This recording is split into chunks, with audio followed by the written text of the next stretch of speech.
A paz do Senhor, meus irmãos, sejam bem-vindos ao meu canal Felipe Oliveira. Hoje nós vamos tratar da lição de número 9 da CPAD. Você que está chegando agora e gosta deste conteúdo bíblico, toda semana eu estou gravando aulas aqui da CPAD para o conhecimento e crescimento de nossos irmãos estudiosos e teólogos que dão aula ou estudam essa lição maravilhosa que está sendo dada nesse terceiro trimestre. O tema da lição que nós vamos abordar hoje é a conspiração de Amã contra os judeus. O texto áureo diz assim: E odiados de todos os seres por causa do meu nome, mas aquele que perseverar até o fim será salvo. Mateus 10, 22. A verdade prática diz assim: quando nos tornarmos agradáveis ao mundo, é sinal de que nossa fidelidade a Deus está em crise. Meus irmãos, o primeiro tema desta lição é o plano odioso de Amã. Primeiro tópico, intrigas e patologias do poder. Intrigas e patologia do poder. Primeiramente, nós temos que lembrar da última aula que foi dada aqui. Nós entendemos e sabemos que Amã ele recebe uma honraria do rei. E todas as pessoas que vissem Amã ou passassem por Amã, tinham que se prostrar mediante Amã. Porém, temos um judeu, por nome de Mordecai, que não faz isso. E quando ele não faz isso, alguns dos servos do rei de Amã vão perguntar para Mordecai: por que, que você desobedece à ordem do rei? Por que, que você não se prostra? Perdão? E a resposta de Mordecai, ou Mardoqueu, é a seguinte: porque eu sou judeu. Nós sabemos que há ali um ódio, uma inveja que se cria. E uma patologia, quando falamos de patologia, falamos de uma doença que havia no coração de Amã, e aquilo ali se tornou aparente. Até então não era tão aparente quando aconteceu essa cena, essa situação. Nós sabemos que ele era de uma tribo que era inimiga, ou de um povo que era inimigo de Israel, e nesse mesmo instante que os servos de Amã vão contar para ele o que está acontecendo, a sua personalidade se transforma. E ele, ao invés de querer só punir, não que ele esteja certo, mas ao invés dele querer só punir Mordecai ou Mardoqueu, ele agora quer destruir todo o povo de Deus, todo o povo judeu. Quando ele vai para o rei, ele fala assim: olha, tem um povo aí que não segue as suas leis. Deixa com que eu extermine eles, que eu dizime eles, para que esse povo não venha é, ir contra os teus princípios e os teus mandamentos. Nós vemos aqui que a personalidade de Amã se transforma de uma maneira muito rápida, de uma maneira muito radical e maquiavélica. Ele se torna ali já de antemão um antissemita, tá? Um antissemita. E aí nós vemos que nós como cristãos, que estamos, quem sabe, em alguma liderança, em algum cargo, algo de poder, não podemos nos tornar como Amã de forma alguma. Meus irmãos, nós vamos tratar aqui de alguns temas antissemitas, de algo horrível que um cristão, no seu caráter, na sua ética, não pode ter. O cristão não pode perder o seu equilíbrio. Por quê, pastor Felipe? Porque ele tem os frutos do Espírito Santo. Os frutos do Espírito Santo têm que estar na vida dele. E se ele não tem, ele tem que procurar ter os frutos do Espírito Santo. Procurar que os frutos sejam gerados na vida dele. E que ele possa andar conforme o Espírito Santo de Deus quer que ele ande. Então nós vemos aqui, em primeira instância, todo um cenário, toda uma intriga, toda uma patologia doentia que vai acontecer na vida de Amã, e Amã vai planejar, tramar contra a vida de Mardoqueu, e não só contra a vida dele, mas de todos os judeus, porque existia algo muito maior por trás daquilo, uma força muito ruim por trás de tudo aquilo, que era o inimigo trabalhando no coração. Também, quem sabe, como eu falei na aula passada, influenciou também o passado de Amã, a tribo que ele veio, os povos que ele veio, que eram inimigos dos judeus, e nós trabalhamos um pouquinho nisso. Também trabalhamos na aula passada o porquê Mordecai não se prostrou. Quando ele fala é porque eu sou judeu, também traz uma forma religiosa. Ele não se prostrou a Amã porque ele só tinha um Deus para adorar e ele só poderia se prostrar a esse um Deus. Mas na aula passada nós tratamos um pouco mais profundo sobre isso. Se ele deveria se prostrar ao rei, e se ele se prostrasse ao rei, por que ele não se prostrou a Amã? Tudo isso está na nossa aula anterior. Se você quiser dar uma olhadinha para entender um pouco mais melhor esse contexto, eu indico para que você vá lá. Então vamos começar aí a entender toda essa trama, a entender todo esse plano de Amã contra os judeus. Vamos para o próximo tópico. Bom, avançando para o segundo tópico, nós temos o tema, a extensão do plano.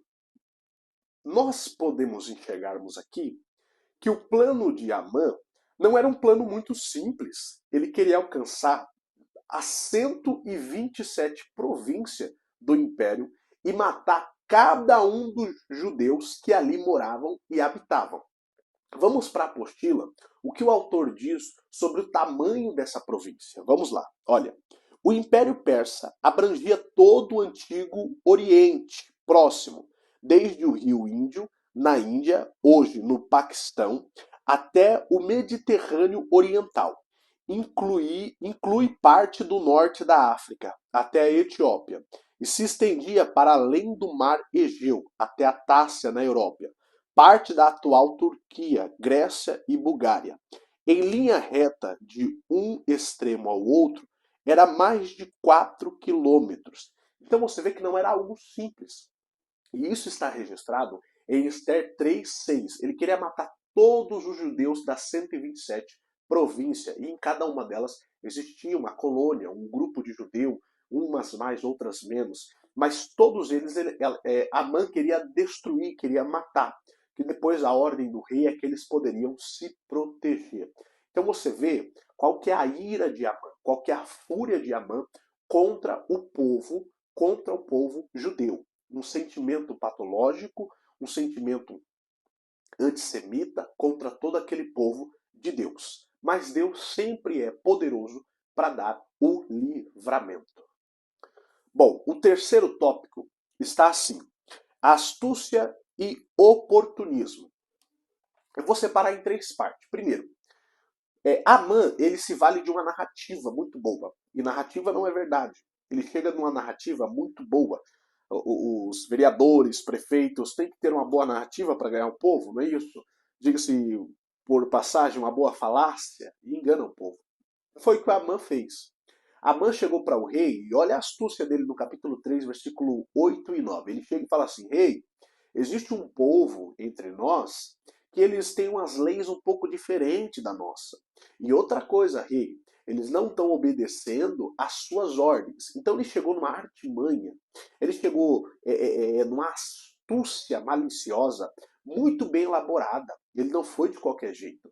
E nós vemos aqui que além dessa astúcia dele, ele ainda oferece para o rei 10.000 talentos de prata, que dá 350 toneladas. Ele fala: se o Senhor me permitir matar esse povo, que é um povo rebelde, que é um povo que tem umas leis diferentes, deixa tranquilo. Se o Senhor me permitir, eu ainda assim vou entregar, vou lhe dar, toma aqui, já oferece, coloca para ele e fala assim: aqui está 10.000 talentos de prata. Então, além dele ter uma boa narrativa, ele ainda chegou com um presente para agradar. Olha a malícia, a magnanimidade dele. Ele já tinha aquele sentimento antissemita de eliminar todos os judeus. A extensão não iria só pegar as pessoas que estavam ali no império, mas também aqueles que foram libertos para reconstruir Jerusalém, porque também faziam parte do império. Jerusalém que estava, quando estava sendo reconstruído. Então até o povo que saiu para reconstruir também iria ser morto. Para você ver o tamanho da mortandade daquilo. Então, Amã se valeu de uma boa narrativa. Amã se valeu também de levar presentes, tudo isso para tramar contra aquele povo. E um plano muito maquiavélico. Por quê? Tem um texto de Maquiavel que ele fala assim: quando você for fazer o mal, faça ele de uma vez só. E até o pastor Ciro Ziborges citou na sua aula desse trimestre que o plano maquiavélico é que você faça o mal de uma hora para outra. E o bem você vai fazendo aos poucos. Então era um plano também maquiavélico. Ele queria exterminar de um dia para a noite todos os judeus. Amã queria eliminar de um dia para o outro todos os judeus, fazer aquele mal completo. E aí, sem mais delongas, o rei, sem pensar, sem pestanejar, ele entrega o anel na mão, o anel, que era um anel de poder. Se nós voltarmos ao livro de Daniel, nós vemos que o rei selou aquele mandamento com o anel. Aqui ele entrega o anel para Amã e fala assim: faça tudo conforme a sua vontade. Então Amã recebe carta branca para poder matar todo o povo judeu. Todo, sem exceção. Todo o povo judeu, como nós disse aqui, de todo o território e império, que era muito grande e extenso, das 127 províncias, e também o povo que estava para reconstruir o templo de Jerusalém. Então era algo muito triste que iria acontecer. Era algo muito ruim que iria acontecer. E o rei, sem pestanejar, tomou aquela decisão, tomou aquela atitude sem pensar e entregou o seu anel de poder à mão de Amã, a mandato de matar todos os judeus. Bom, deu para entender o quão horrível era isso, o quão antissemita era este homem por nome Amã. Agora nós vamos para o segundo tema. Segundo tema, a tristeza de Mardoqueu, dos judeus e de Esther. Primeiro tópico, o pavor da violência.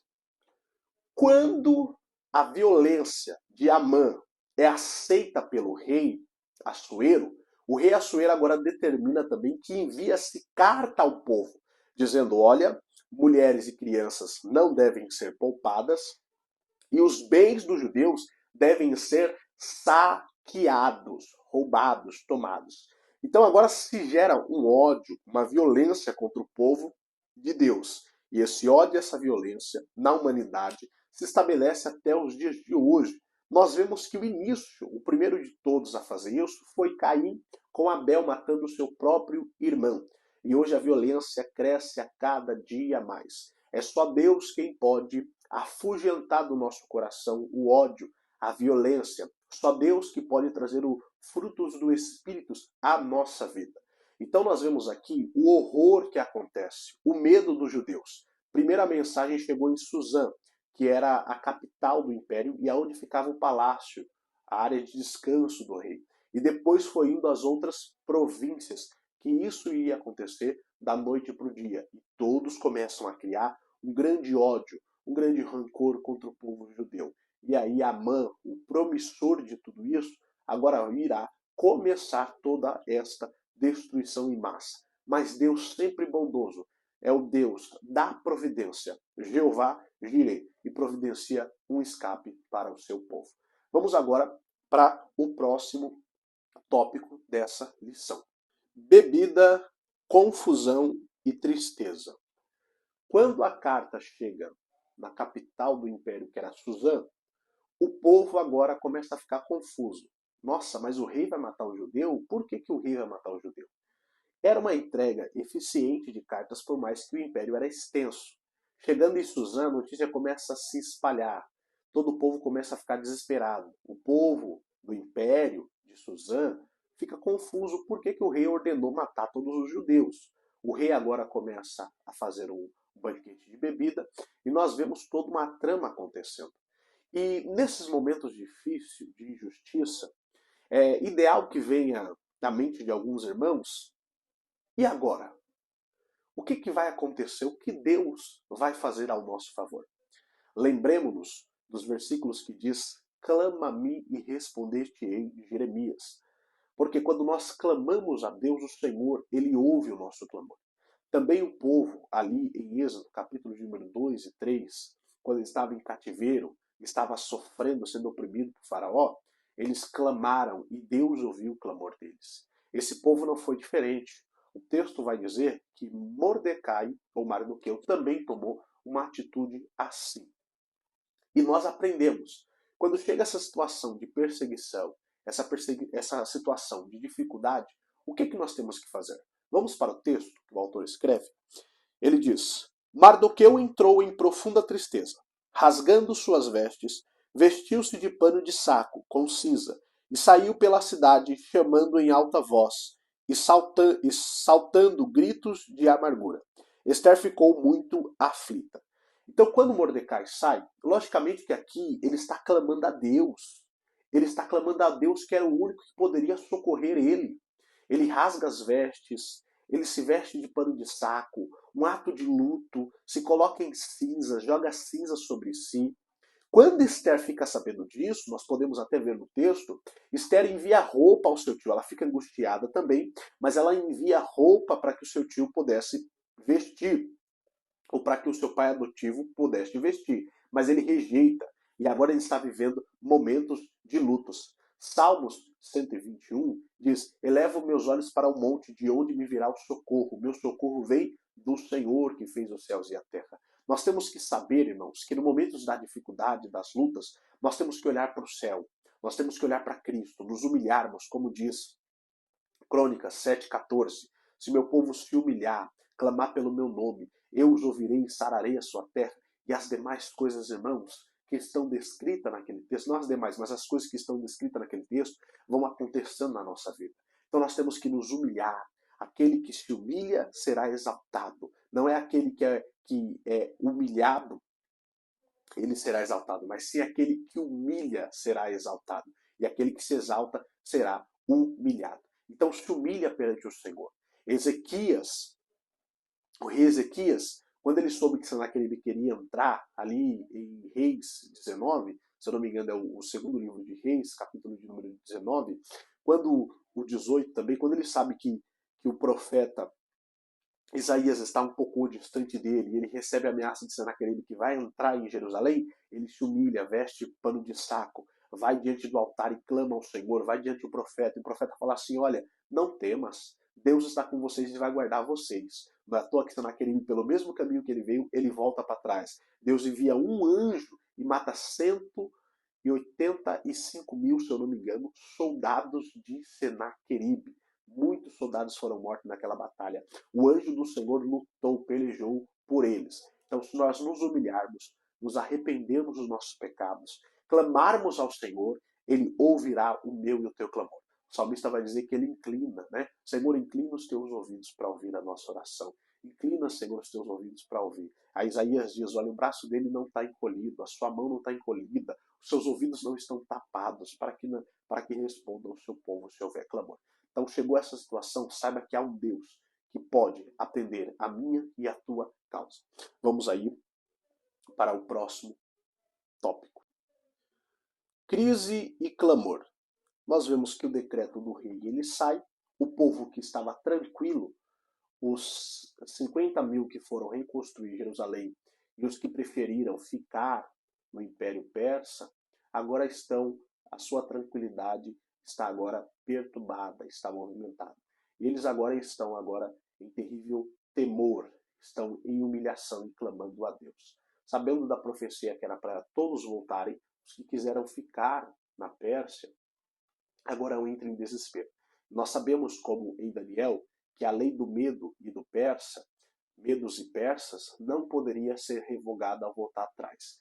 Então, quando o decreto sai e eles veem o sinal da aliança do rei colocada, do anel do rei colocada, eles entram em pavor, porque sabem que não pode ser revogada.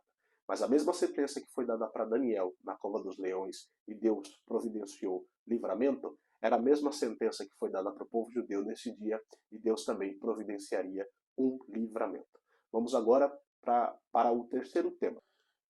O tema terceiro é o perigo e a crueldade do antissemitismo moderno. O autor destaca o primeiro tópico como faces do antissemitismo. E aqui é interessante o professor ler e pesquisar um pouquinho sobre o antissemitismo. Tá? Tem também um livro que eu vou indicar aqui para vocês, que é este livro aqui, A História do Povo de Israel.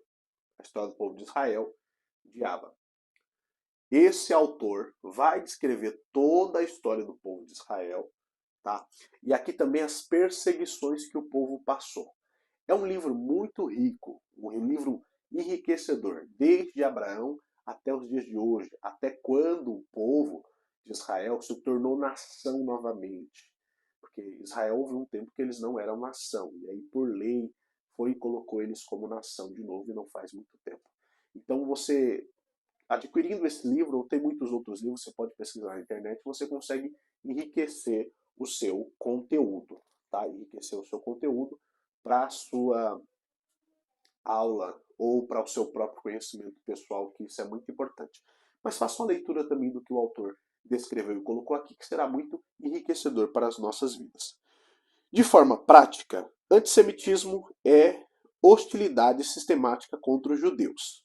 De uma forma mais resumida, é uma pessoa que é contra o judeu, irracionalmente. Uma pessoa que odeia judeu, não quer judeu, quer que os judeus morram. Então, o antissemitismo ele não faz sentido, não tem noção nenhuma. É algo irracional, é algo repugnante, muito repugnante. Ó, é possível verificar ao longo da história três faces de expressões desse ódio obstinado: antissemitismo religioso, nacionalista e racial. Primeiro, religioso é pelas práticas que eles fazem. O segundo que ele fala aqui, que é de forma nacional também, no caso só de ser judeu já deve ser odiado, e antissemitismo é que todo judeu deve ser odiado. Então não faz sentido, você entende isso? Não faz sentido esse antissemitismo, essas faces aí.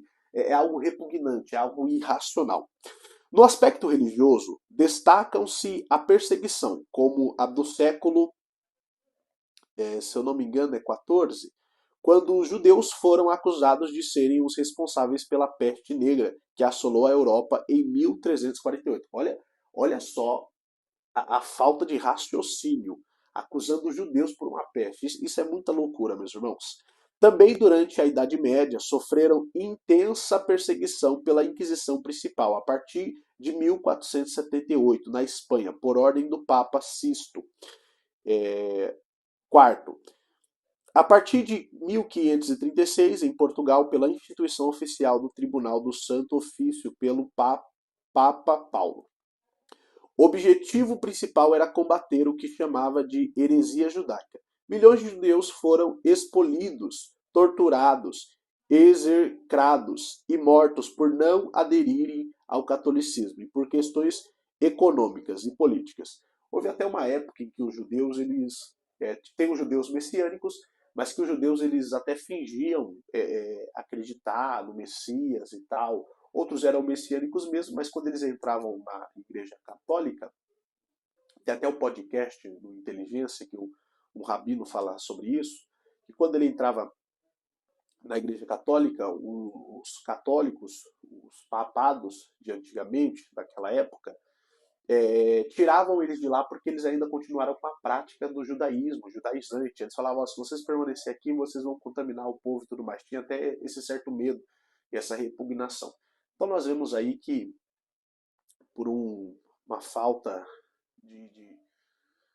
de como que eu posso dizer, de humanidade mesmo, essas pessoas acabaram sofrendo muito na mão de pessoas que estavam de uma forma desumana tratando eles. Então, é um tema muito difícil. Nós vemos que o povo judeu é um povo muito sofrido, um povo muito marcado por esse sofrimento, mas sempre Deus os sustentou, sempre Deus provê na vida deles.